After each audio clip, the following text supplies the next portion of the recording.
everyone. Welcome back to Frustrated to Fluent. I'm your host, Devon Bruce, and we help non-native English-speaking medical professionals gain the skills they need so that way they can thrive in their career.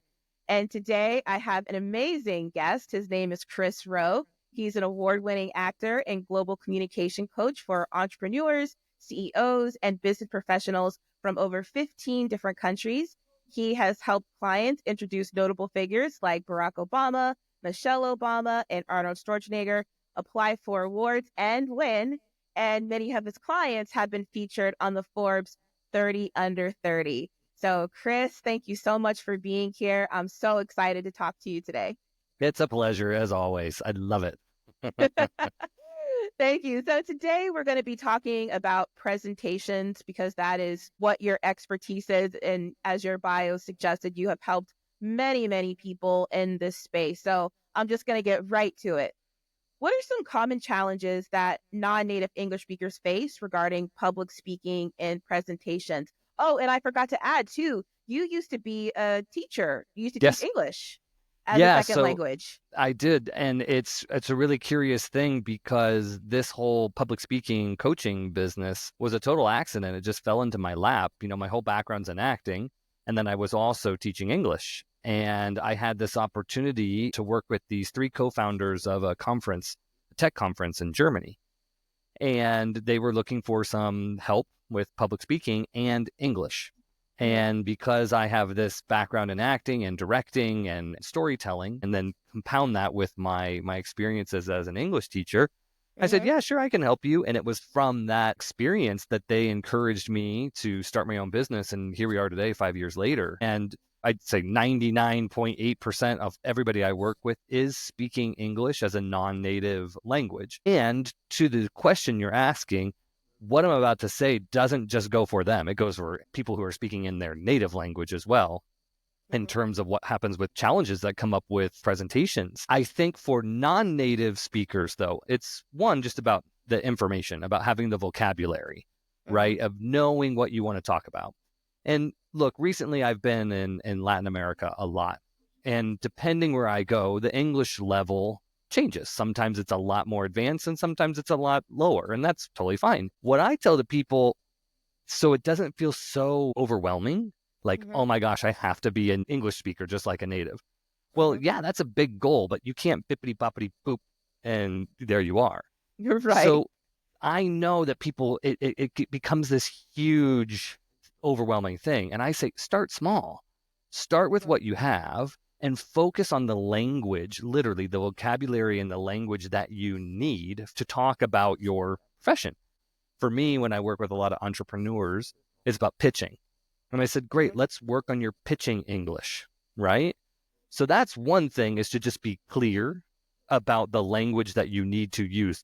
But what I think other people get is a challenge. It's really about the clarity of the speech coming out of your mouth. And it's really understanding you've got to move your mouth literally in a totally different way than you do in your native language when you're speaking English, because that becomes a challenge. People say, people can't understand me and I'm speaking really good English. And I said, well, right, but you're not moving your mouth to create the sounds that native speakers are used to hearing.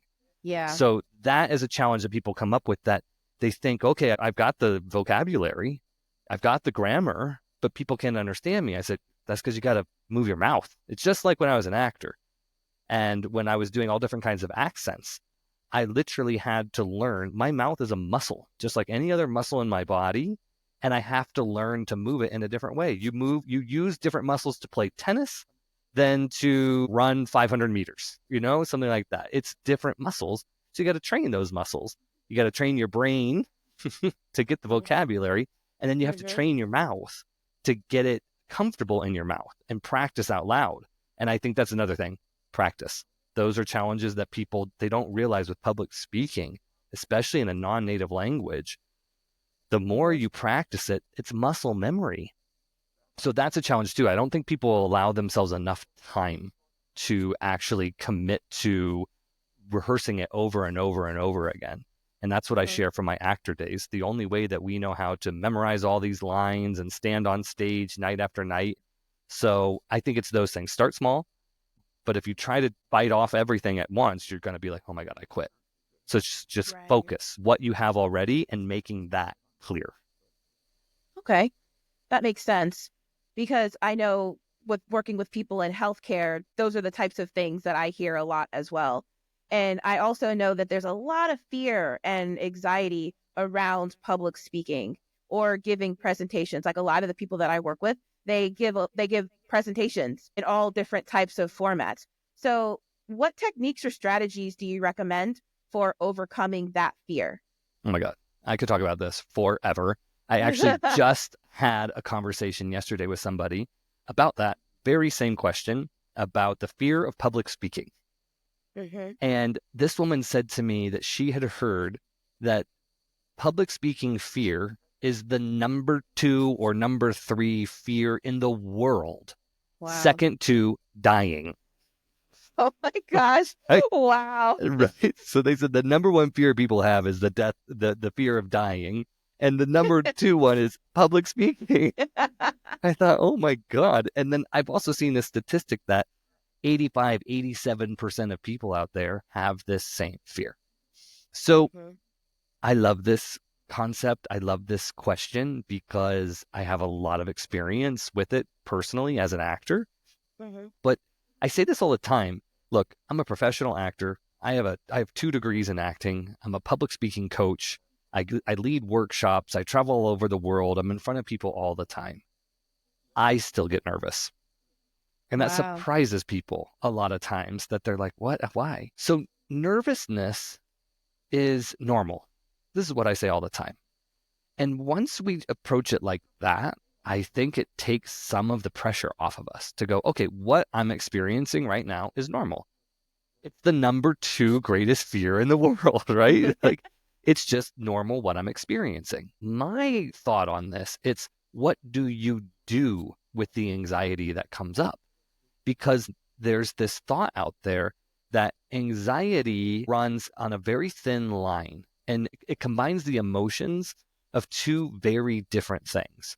And one is fear and the other is excitement and joy. And so what I was just giving a workshop in Germany live in front of hundreds of people.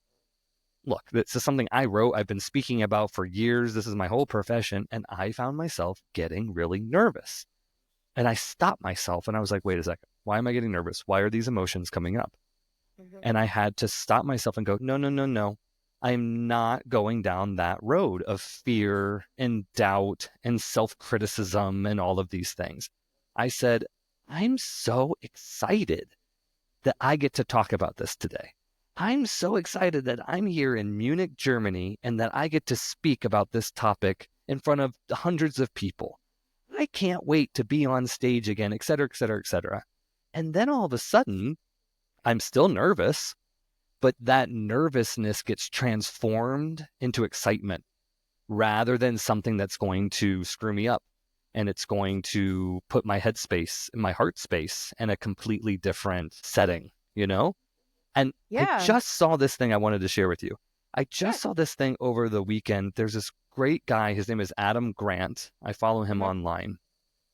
And he said, this is a great quote. He said, feeling nervous doesn't mean you're unprepared.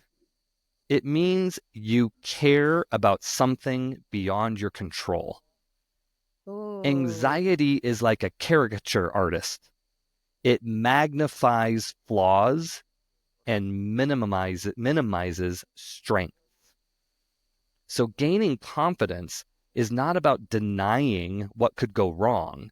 It's actually about recognizing what might go right.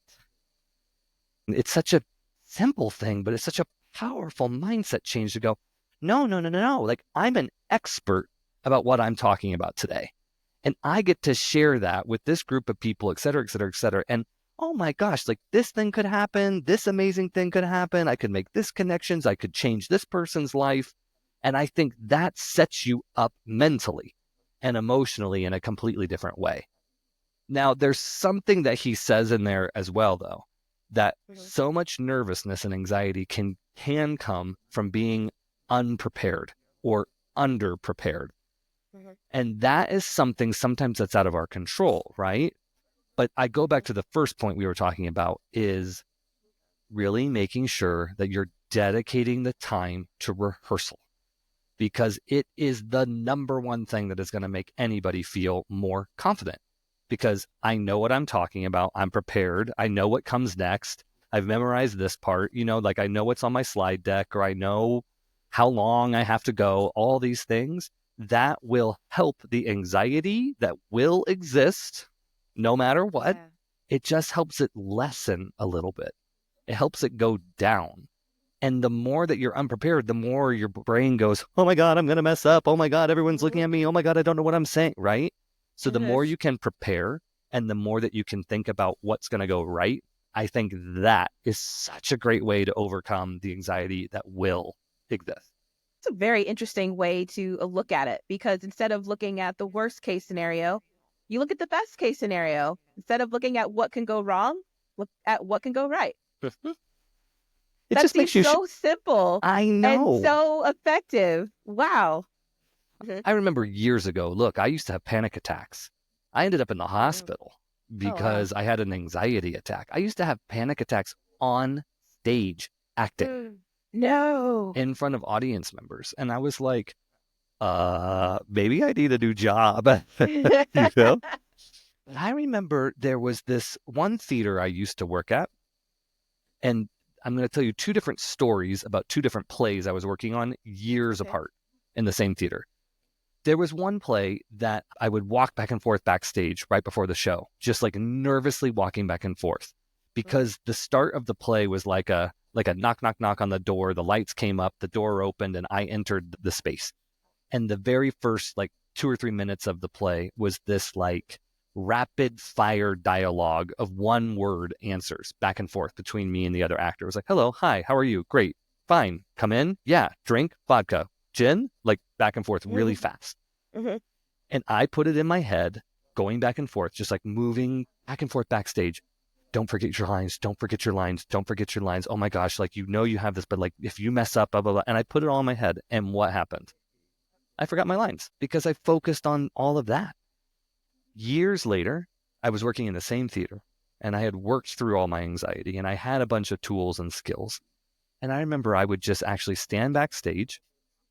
I would put my feet right below me and feel myself connected to the ground. I would bend over and just kind of hang over in a forward fold and just breathe. And I just gave myself 3 really deep breaths into my belly. And then I came back up. And then I started saying to myself, I'm going to have an amazing performance. I can't wait to get on that stage. And this was another play. There were several other actors in the play, but I went on stage and I did not come off that stage for an hour and 30 minutes. So I knew I was walking into this thing, and I said, I can't wait to tell this story. I am so prepared, right? I just talked to myself in such a different way with my feet on the ground underneath me to focus my energy, both physically and mentally.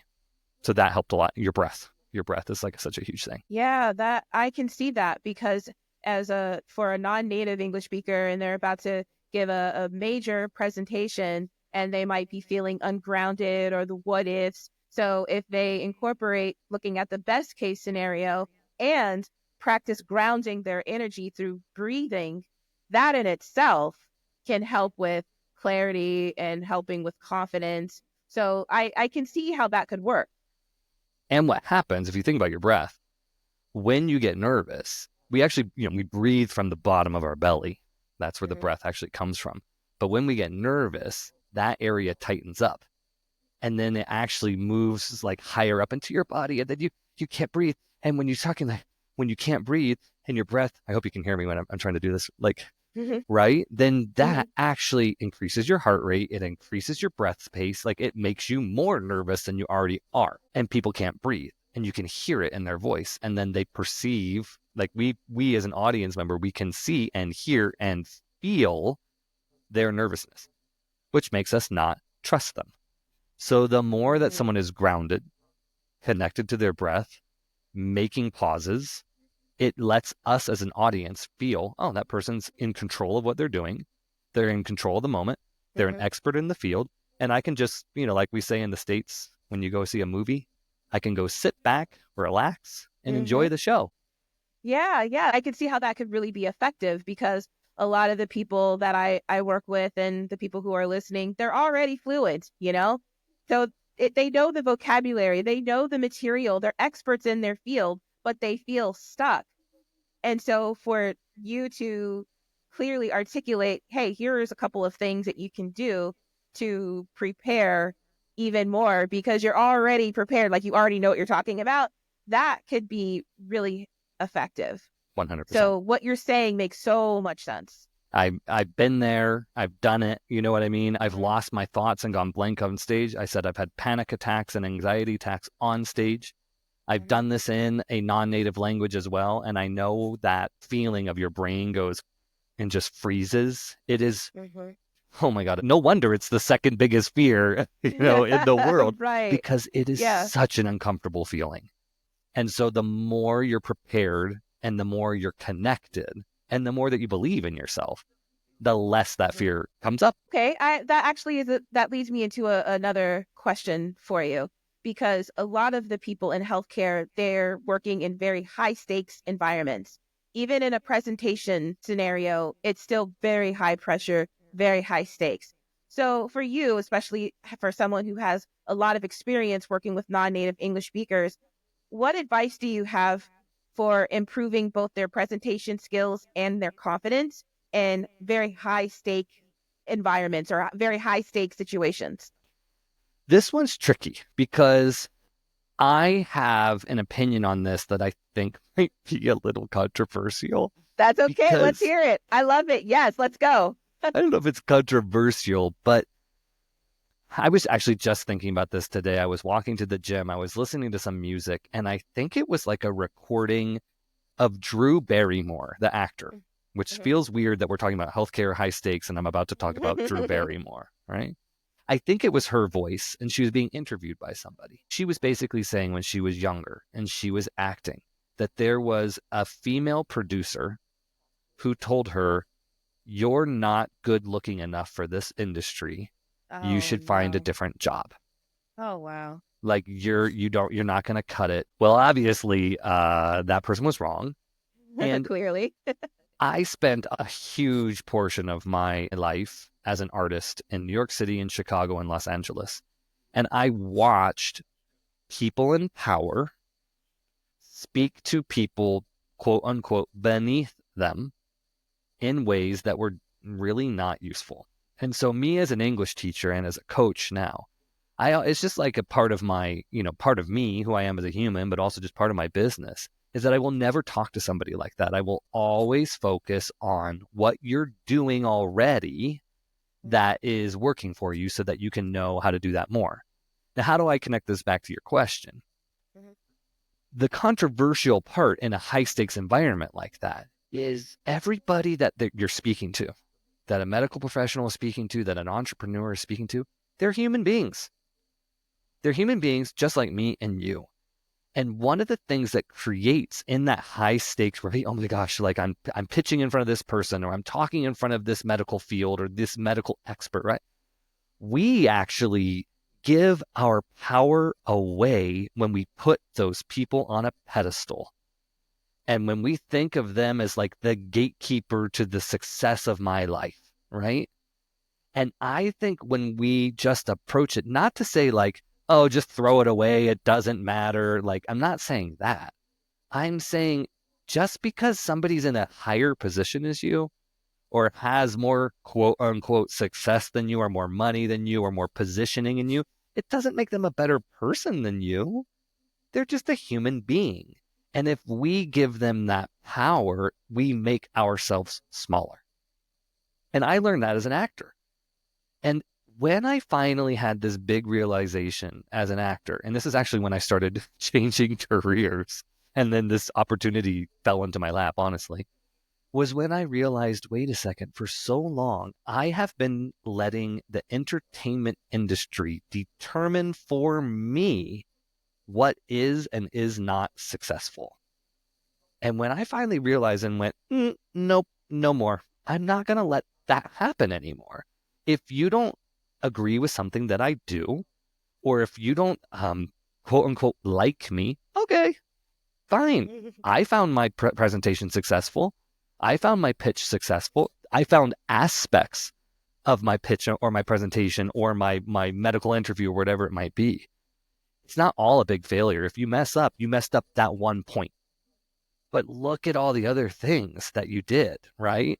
So that's how I approach those high stakes environments, is just try to humanize everything and to really just focus on what you're speaking about. You're sharing it with other people rather than trying to prove something, impress somebody, or to get ahead.